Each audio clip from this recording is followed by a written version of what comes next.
Welcome to Chillin' 101. We hope this video helps. You begin by verifying prerequisites and taking the first actionable steps. Power the monitor and set its input. Check the cable type, HDMI versus display port or older DVI, and swap to a known good cable to rule out a bad lead. Make sure connectors are fully seated and any adapters are tight. Once done, reboot the host PC with the monitor connected. This forces many systems to reinitialize display hardware. If you still see nothing, note the model and proceed to driver and port diagnostics next.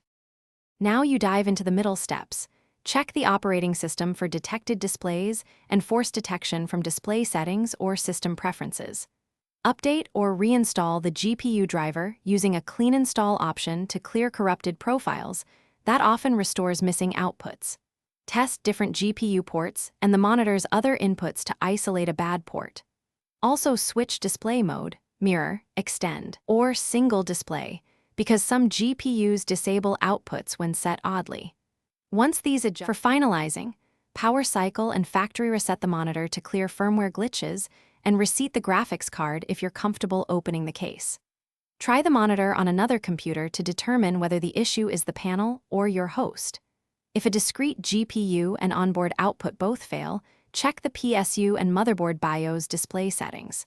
If problems persist, document LED codes, exact cables, and steps you took so you can escalate to vendor support. One key tip: replicate the fault exactly before contacting support.